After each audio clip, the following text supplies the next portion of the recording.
എന്നെ മുറ്റുമായി ഞാൻ സമർപ്പിക്കുന്നേ, നിൻ വചനത്താൽ എന്നെ കഴുകണമേ, നിന്റെ ഹിതം പോലെന്നെ നടത്തേണമേ, ശുദ്ധാത്മാവിനാൽ എന്നെ നിറയ്ക്കണമേ. നമ്മുടെ മനസ്സ് നിരന്തരമായ ചിന്തകളാൽ നിറഞ്ഞിരിക്കുന്നുവെന്ന് നമുക്ക് തന്നെ അറിയാം. ഗവേഷണമനുസരിച്ച് പ്രതിദിനം ഒരു വ്യക്തി 60,000 ചിന്തകൾ വരെ ചിന്തിക്കാറുണ്ട് എന്ന് പറയപ്പെടുന്നു.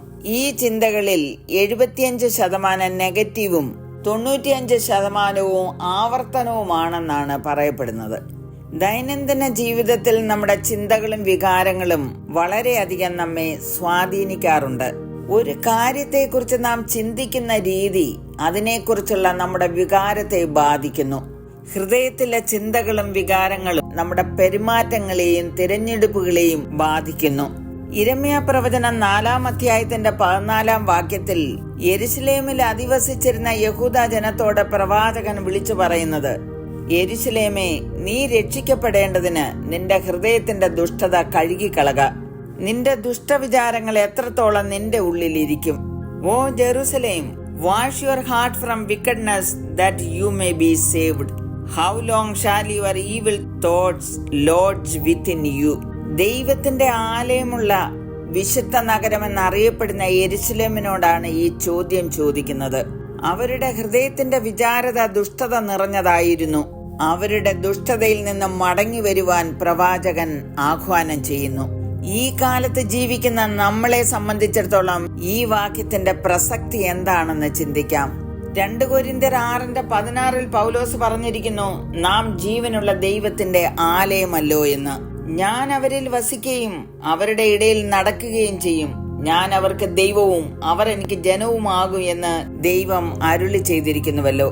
നാം വായിച്ച വാക്യത്തിൽ പ്രവാചകൻ പറയുന്നത്, നീ രക്ഷിക്കപ്പെടേണ്ടതിന് നിന്റെ ഹൃദയത്തിന്റെ ദുഷ്ടത കഴുകിക്കളക. അതുപോലെ ഉള്ളിലിരിക്കുന്ന ദുഷ്ടവിചാരങ്ങളും. പ്രിയമുള്ളവരെ, ഒന്ന് ശോധന ചെയ്താലും നമ്മുടെ ഹൃദയത്തിലെ വിചാരങ്ങളും ചിന്തകളും എങ്ങനെയിരിക്കുന്നു? നമ്മുടെ ഹൃദയത്തിൽ വസിക്കേണ്ടത് ദൈവമാണ്. ഹൃദയത്തിൽ ദൈവം ഇരിക്കുമ്പോൾ ദൈവിക ചിന്തകളാലാണ് നാം നിറയപ്പെടേണ്ടത്. ഒരുവന്റെ മനസ്സിലെ ചിന്തകൾ എന്താണെന്ന് എങ്ങനെ മനസ്സിലാക്കാൻ കഴിയും? ഒരു മനുഷ്യന്റെ ഹൃദയത്തിൽ കൂടെ കടന്നു പോകുന്ന ചിന്തകൾ മറ്റൊരുവനെ അറിയുവാൻ കഴിയുന്നില്ല എന്നുള്ളതൊരു ഭാഗ്യം തന്നെ. ദൈവം മനുഷ്യനെ അങ്ങനെ സൃഷ്ടിച്ചതുകൊണ്ട് നമുക്ക് ദൈവത്തിന് നന്ദി പറയാം. ഒരു മനുഷ്യന്റെ ഹൃദയവിചാരങ്ങൾ നല്ലതോ തീയതോ എന്ന് തിരിച്ചറിയുവാൻ യേശു കർത്താവ് പറഞ്ഞത് എന്താണെന്ന് നമുക്ക് നോക്കാം. ലൂക്കോസ് 6:43 പറഞ്ഞിരിക്കുന്നു, ആകാത്ത ഫലം കായ്ക്കുന്ന നല്ല വൃക്ഷമില്ല, നല്ല ഫലം കായ്ക്കുന്ന ആകാത്ത വൃക്ഷവുമില്ല. ഏത് വൃക്ഷത്തെയും ഫലം കൊണ്ട് അറിയാം. മുള്ളിൽ നിന്ന് അത്തിപ്പഴം ശേഖരിക്കുകയും ഞെരിഞ്ഞിലിൽ നിന്ന് മുന്തിരിങ്ങ പറിക്കുകയും ചെയ്യുമാറില്ലല്ലോ. നല്ല മനുഷ്യൻ തന്റെ ഹൃദയത്തിലെ നല്ല നിക്ഷേപത്തിൽ നിന്ന് നല്ലത് പുറപ്പെടുവിക്കുന്നു. ദുഷ്ടൻ ദോഷമായതിൽ നിന്ന് ദോഷം പുറപ്പെടുവിക്കുന്നു. ഹൃദയത്തിൽ നിറഞ്ഞ് കവിയുന്നതല്ലോ വായ് പ്രസ്താവിക്കുന്നത്.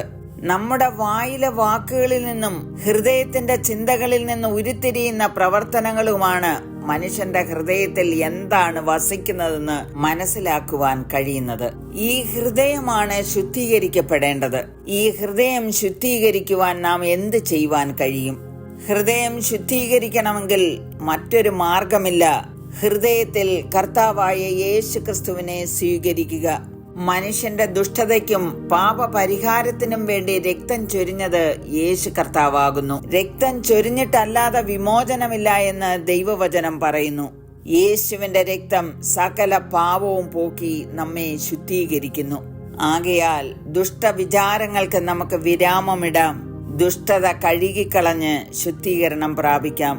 കരുണയുള്ള പിതാവേ, ഞങ്ങളുടെ ദുഷ്ടവിചാരങ്ങളും ചിന്തകളും അവിടുത്തെ രക്തത്താൽ കഴുകി ഞങ്ങളെ ശുദ്ധീകരിക്കണമേ എന്ന് യേശുക്രിസ്തുവിന്റെ നാമത്തിൽ അപേക്ഷിക്കുന്നു.